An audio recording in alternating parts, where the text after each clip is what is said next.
Give a warm welcome to Elliot Higgins, everyone. So around 2 years ago, 3 years ago now actually, I started a website called the Brown Moses blog. It was basically a place where I could just post about things I found interesting. My background has nothing to do with journalism or conflict. I started off working in finance and administration, and I was just really interested in what was going on in the Middle East with the Arab Spring. So I noticed there was a lot of video content coming from those countries that was broadly being ignored by the media, and I just wanted to write about it. So I started a very basic Blogspot blog, which you can see here, very basic indeed, just to put my thoughts, and it became more and more popular. And I used various techniques to verify videos, to do investigations on things like cluster bombs being used in Syria, chemical weapon attacks. And eventually, I started a crowdfunding exercise for a website called Bellingcat. The name Bellingcat is based on an old fable. And the fable is basically there were a group of mice who were very scared of this cat. And they decided what they'd do is put a bell around the neck of this cat, so they'd have a warning system of sorts. But they realized that they couldn't actually figure out how they'd get the bell around the cat's neck in the first place. So what Bellingcat is really kind of referring to that fable. And I ran a crowdfunding exercise for it. We raised just under £51,000, which was enough to make a nice-looking new website. And really, Bellingcat was about two things. One, it was about bringing together a lot of the really good writers I saw out there who weren't getting much attention, but were doing really good work on what we call open source investigation. That's using stuff that's already out there, freely available on the internet, be it social media or Google Earth, to do investigation. And also a resources section so people could actually learn how to do this themselves. So very early on, one of the things we did was look at the downing of MH17 in July 2014. And we had various photographs and videos that showed what appeared to be a missile launcher. And we wanted to verify where they were taking and other information about them. So this is one example we had. This was a photograph that was taken. We didn't know where it was taken. We were told it was taken in a place called Shiznay. And you can see here, this is the actual missile launcher driving through the town. It's on the back of a truck. So we started looking and seeing where we could, figure out where this could be. So one guy who now works with me called Eric Toller, he figured out that this sign, although it's obscured, it can only be so many words in Russian. So he started putting the word into search engines, and it came up with this webpage, which is a wiki for streets in eastern Ukraine. And he actually found the name of the shop in a town called Torres, which is close to Shiznay.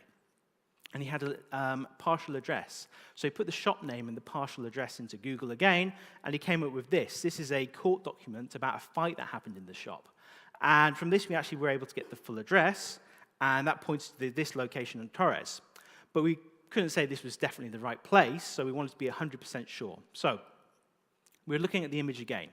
And if you look very closely on the images on the right-hand side that show a building with these black and white stripes in the corner and this shop with a kind of yellow hoarding, what we have found were videos posted by a local of him driving around the streets. He had a very strange hobby. He would drive around the streets, record what he could see, and then post it onto YouTube. But he managed to film in two videos the shops. You can see on the left-hand side the apartment building, and then on the right-hand side you can see the building, which is the shop with the yellow hoarding. And he also had a video showing him approaching the same location from a different location. So what we were able to do using this was actually establish exactly where this photograph was taken. And because we knew exactly where the photograph was taken, we could then use that to actually calculate the time of day, because we could see the shadows. And there's actually sites like this. This is a site called SunCalc that allows you to show where the shadows will be at a certain time of day. This is used by photographers to kind of, figure out where the shadows are going to be. But we kind of used it the other way. We used it to see where the shadows were to tell what time of day it was. And this gave us approximately the time of 12:30. So it looked like there was this missile launcher there around 12:30. In this next video, we see the missile launcher again. And what was unusual about this video is the person who shared it actually gave the exact location and the time. But you can't trust everything you read on the internet, so I wanted to double-check where this actually was. So to begin with, I put the location they gave into Google Earth. This seemed to show an area that was very similar to what was visible in the video. So I rotated it around to get the view that was visible in the video, and then started looking at various things that matched between the video and the satellite map imagery. So we could see various structures that were visible. You could see pathways that were also visible there. And in fact, later on, it was possible for journalists to visit the area and actually take photographs from the ground to show that this was exactly the correct location. So we had a time of 11:40, and we had a time of 12:30. So I wanted to know, is it possible to travel between those two locations in that time frame? So I used a resource that's available on various sites, which is a route finder.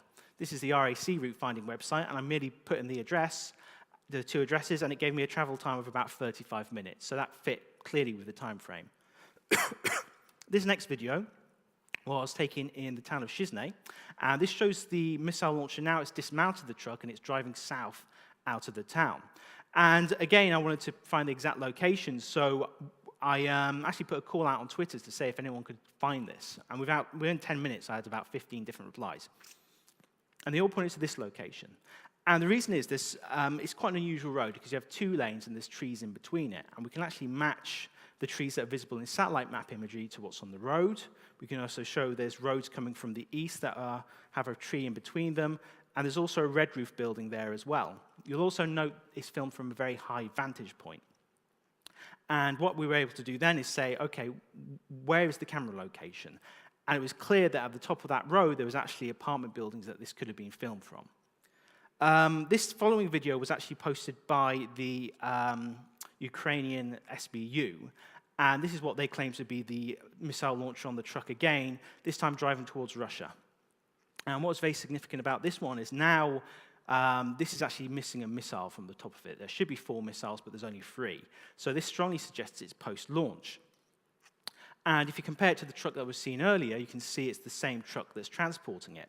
So now this is a video I'm going to show you from the Russian Ministry of Defense.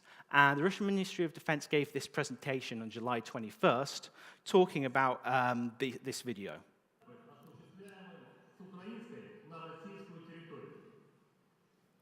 The good example of such fact is that some mass media showed transportation of the launching set of Buk M1 made from, as it is supposed, from Ukrainian territory to Russian territory.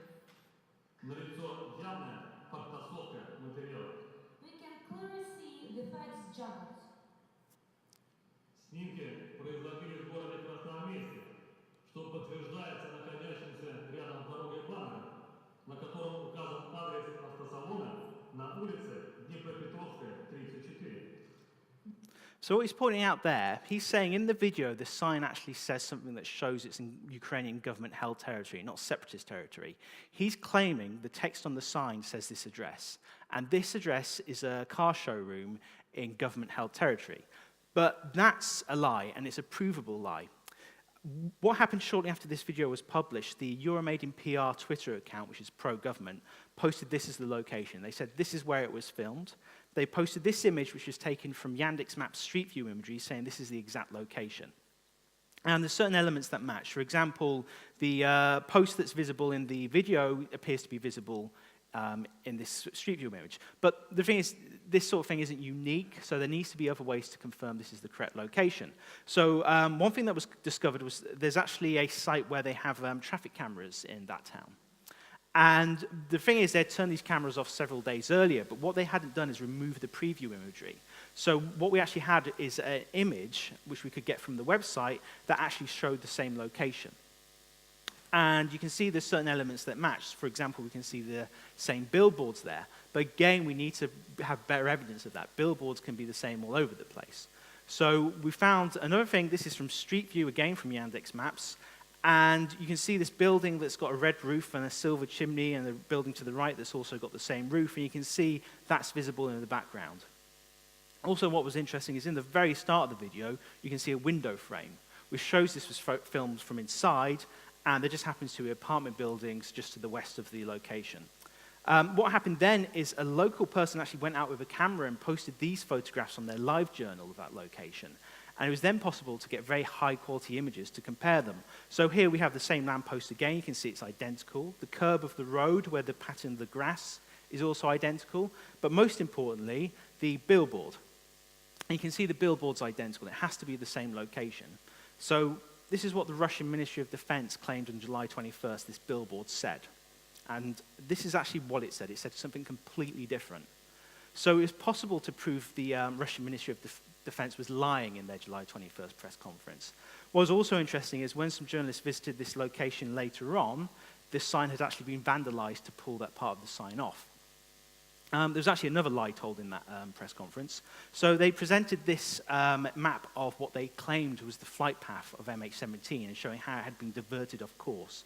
On the bottom, you have 3 lines showing the flight corridor and then the diversion. But we actually compared this to what was available from the Dutch Safety Board's preliminary report, where they actually showed the route MH17 was taking. So this is the map from the Russians. There's the flight path that's been marked there in red. And then we overlay this red line here is what the Dutch Safety Board said the route was. And as you can see, the 2 paths are completely different. So again, it's possible to prove that the Russians lied in that press conference. And there's really only 4 main points they made in that press conference, and 2 of those are provable lies. One of them is very dubious, and the other one is almost certainly untrue as well. So there's another image that was very important. Image was posted in Paris Match. And again, it shows the missile launcher. It's on the back of the truck. And this time there's actually a phone number visible on the truck. You can actually Google the phone number and find the place it's from. And people phoned up this place, and the owner was saying his yard had been taken over, and separatists had taken all his equipment. And we actually found the yard on Street View, and we basically followed the route from this yard to the previous locations we found, kind of traveling along on Street View until we found this image. And here we were able to actually compare various elements in the image to confirm this was exactly the place it was taken. And it was even possible to compare the tree branches in the image to show that they were very similar. Other images of this, the truck that was transporting the Buk missile launcher were posted on, in August. And this was in a separatist-held area. Someone took a photograph of the same truck. The owner of this truck said the cabin, the paint job, is unique to his truck. So we know it's the same truck. Later on, separatists posted this picture on their Facebook pages, showing that the same truck transporting a destroyed Ukrainian vehicle. So using this information, we were able to track the movements of this Buk missile launcher through separatist-held territory from Donetsk, which is on the bottom left-hand side, all the way through Torres, unloading in Shizne, and finally in Luhansk. And those of you who've been following the news recently may have seen yesterday shrapnel was identified by RTL News in Holland that was recovered from this crash site that came from a Buk missile. So obviously this is quite important. What we also were seeing a lot of around the same time were videos from Russia showing convoys. And some of these convoys contained Buk missile launchers again. And we were quite interested in these because there was this kind of idea, was this Buk from Ukraine, was it from Russia? And there was one that was in this convoy that was very interesting because it appeared to have the same markings of the one that we found in the Paris Match photograph. So this is a quick video comparison of the 2. So first of all, we skewed the image, making sure the proportions were kind of correctly represented. And then we overlaid this image from Ukraine with the images from Russia. So you'll start seeing, this is an image of the Buk in Russia, and it's fading back and forth. So even though they've painted out parts of the numbers, it's still clear that the position matches. There's also this marking on the side that's in the same position. The dirt mark from the exhaust is also from the same position. But most importantly is the rubber skirt damage on both Buks was the same. And we did this comparison. What you have on just above the tracks, you have this rubber skirt, and it's a very firm rubber. And it gets damaged in different ways. It's like a fingerprint. So what we found is when we laid them side by side, the one in Ukraine and Russia, they appear to be identical, apart from one difference. There was this kind of very significant difference, and it was either for one of 2 reasons. It was either a different missile launcher, or the skirt had a very heavy amount of damage in that area. Because we had flattened the Paris Match photograph, any significant three-dimensional damage wouldn't be properly represented. So we looked at the missile launcher, and we could see in the same location, the rubber skirt had actually been bent out quite far. You can see it from one angle here, and from the other angle, you can see clearly it's been heavily damaged in that correct place. So this is the same missile launcher. Just to be sure, we went through every single Buk missile launcher we could find and compared the fingerprints. And as you can see here, the examples on the bottom left and on the right-hand side are other Buk missile launchers that show they clearly don't match. We then went through all the videos, and we found about a dozen videos showing this convoy. And what we have here on the top half of the image, we can see 2 videos where the Buk convoy features. On the bottom half, we've actually found street view imagery of exactly the same location. So with all these videos, we were able to find precisely where they were filmed. And that actually allowed us to track the convoy all the way from Kursk all the way down to Milerovo, close to a separatist crossing. We also wanted to know who else was involved with this convoy, who was the actual unit in this convoy. And we noticed in some of the videos, the number plates were clearly visible. And from that number plate, we were able to tell which military region they came from. And there was only one unit that used Buk missile launchers in that region.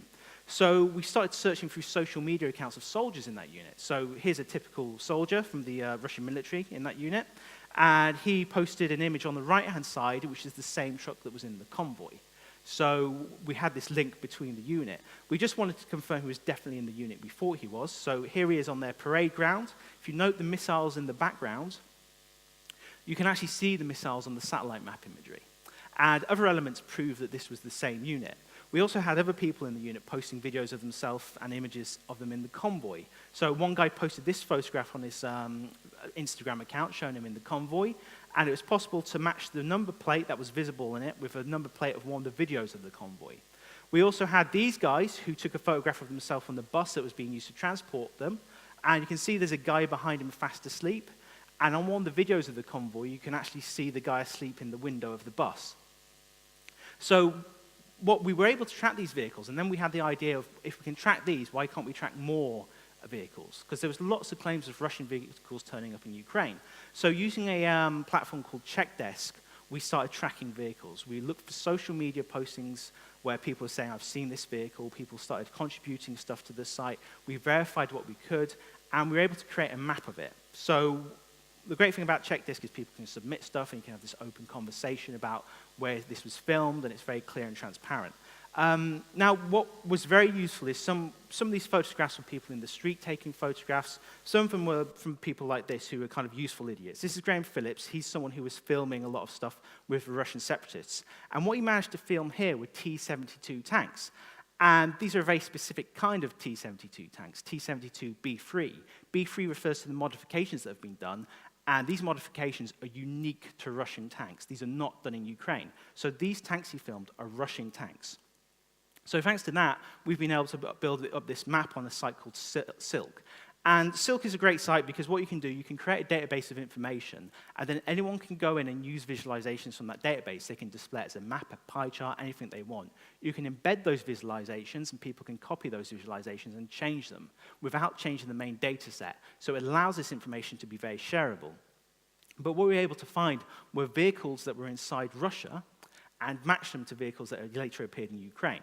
So here we have a howitzer that appeared in July in Russia, and then later on in September. And we know it's the same one because you can actually look at the markings on the side, and they're exactly the same markings.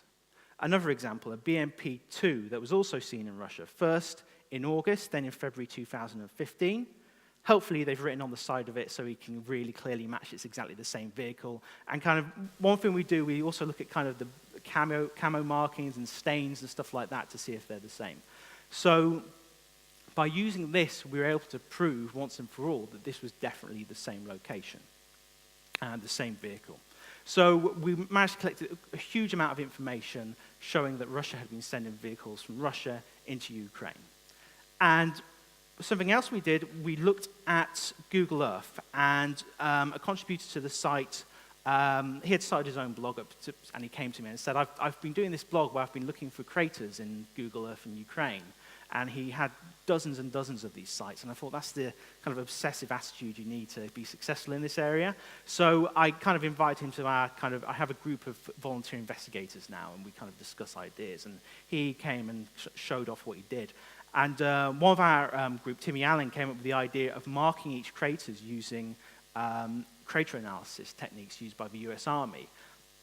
Usually this is done on the ground, but because of the resolution of the map, we saw that you can actually do this on Google Earth. And in these sites, we would find these sites marked, there would be like 300 craters. we'd mark them with these markers, and what this allowed us to do was calculate an average trajectory of these craters pointed to the points of origin. So what we were also able to find were Google Earth images from just before the attack occurred, which you can see on the top, where you can see on the left, it's the actual site the attack was launched from. You can see it's completely untouched. On the right-hand side, you see where the attack actually hit, and you can see that's untouched. A few days later, you can see on the left-hand side, there's now marks in the field where the launchers were parked, and on the right-hand side, you can see the field's now covered in craters.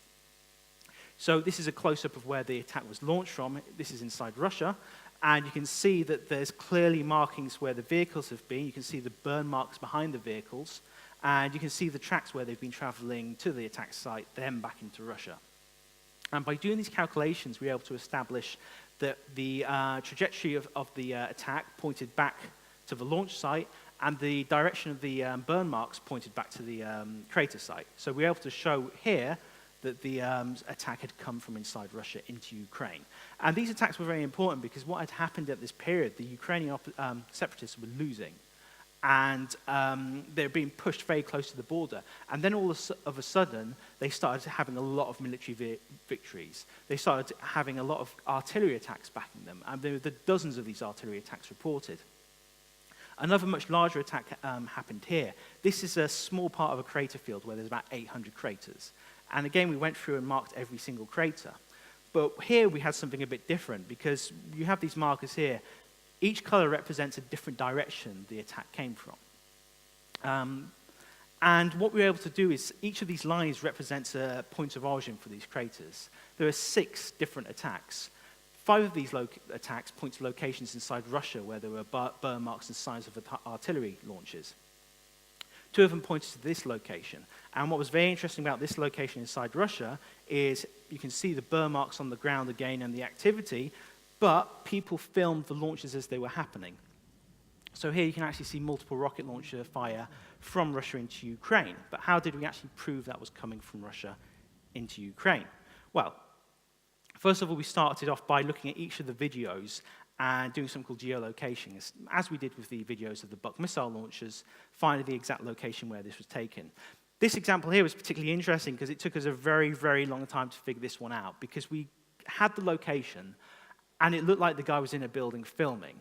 And we just couldn't see the building he was filming from, like it wasn't there. But then we noticed something at the very start of the video. You can see leaves of a cherry tree just in the frame. And what he was actually doing, he was sat inside a tree filming. And that's why there was no building there, because he was inside a tree. And once we had established that, we produced this map.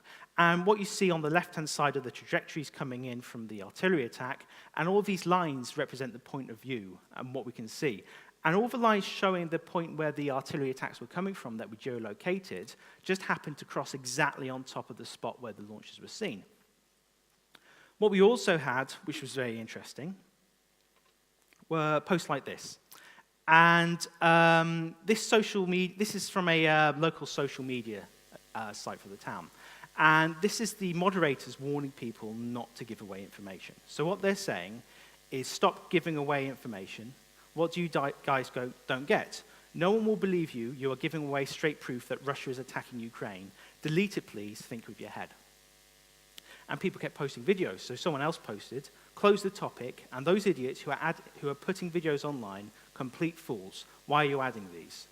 So you had this situation where we've not only got the videos of the launches, but local people telling other local people not to post those videos online. We also had a local journalist who visited the launch site.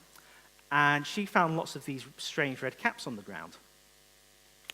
And she picked these caps up, and she actually took one home with her. We emailed her and asked if she happened to pick any up, and she did. And these caps are very interesting because these are actually end caps from 122mm artillery rockets, the exact type that we can see launched in the video, the exact type that we can see leaving burn marks. So there's yet more evidence this attack happened. We also watched the videos and we saw that the angle of attack was 20 degrees. We found artillery tables for that kind of rocket, and it just happens if you have an angle of 20 degrees, you'll get a range of about 15.5 kilometers. And if you draw a line between the two locations, you can actually see there's a 15.5 kilometer difference between the two locations. So from this one attack, we were able to, from just social media, we were able to collect a huge amount of information that we could use to establish Russia had been firing rockets into Ukraine. So this really shows you, purely from sources that are being posted on social media, open source information, they can build a huge amount of information. We're still doing ongoing research into various topics. For example, we've been contacted by the Dutch police investigation into the downing of MH17, who has been taking a lot of looking at our work, and we've gone through it in detail. They've been very interested in that. And there's other areas we've been looking into as well. For example, we're still looking into the brigade that was responsible for the downing of or we believe was responsible for the downing of MH17, because their soldiers have lots of social media accounts. Something else we're looking at is the military camps that have appeared along the border regions with Ukraine. Because what happens is you can see the camps on Google Earth, you can see those camps growing, you can then go and actually look for social media accounts of soldiers who are located there and actually get an insight of what's actually going on in those camps. So that's everything. Thank you very much for your time, and I hope you'll visit our site in the future. Thank you.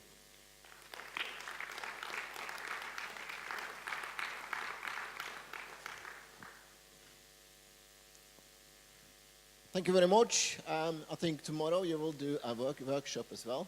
That's correct. I'm doing Yes. a workshop tomorrow if you want to learn about how to do this yourself. But please, if there's questions, I got the weapon.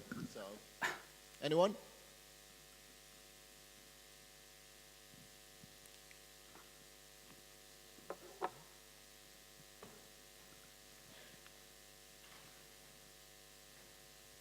Thank you. I guess my question is, what kind of response have you gotten, if any, from Russian officials? Because, of course, they vehemently have denied that they're involved in Ukraine. So I'm wondering what kind of response you've gotten from Russia, if any. And I know that their internet trolls are pretty vicious. Yeah. And what kind of response you've gotten from them amid your revelations? For the most part, the response, obviously there's lots of Russian trolls and people who just support Russia anyway, who are constantly sending me a message on Twitter to say how awful I am. Most of the response seems to be through Russian media. So Russia Today, for example, when we published the report talking about the comparison between the Buk missile launch in Ukraine and Russia, they spent several minutes discussing how awful this kind of work with and how dangerous it is. I think they described it as, the presenter described it as dangerous, this kind of work. Then when we produced the report on crater analysis, Sputnik spent a very long time trying to kind of debunk me, and they contacted me and asked if I'd been ever paid by a CIA-linked organization. And I said no, and they published that denial kind of just out of nowhere in the thing. They also, it's quite a common theme. And another one thing that I found particularly amusing is they looked at when my company was registered, the company that owns Bellingcat, and they noted that it was established several months before the Ukrainian events occurred, suggesting there was some kind of link between my website being established and the events in Ukraine. But that's kind of the level of it at the moment. It's kind of being done through the media more than anything.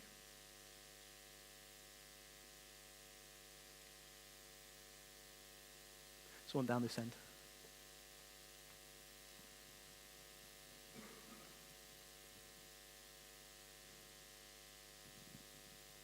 Quite short. What has been the response from Western media? We've had a really good response. What we've started doing a lot now is when we publish stuff, we'll do it in several different languages. So with the report we did on cross-border artillery, that was covered in The Guardian. But we also published it in Russian and German. And in Eastern Europe, that got a huge response. We had a lot of coverage in Eastern Europe about that. Germany covered it a lot. What's been interesting is now we've got this kind of, I've got this group of people now, they're kind of volunteering their time as investigators, and they're very good investigators. And one of them's from Finland, and there's no one else in Finland doing this kind of work. So he's now getting a lot of media attention and attention from various organizations because he's pretty much the only person who's doing this kind of in public. And there are so few people who are doing this work that it's like every new person who learns how to do it is a huge benefit to the kind of community as a whole.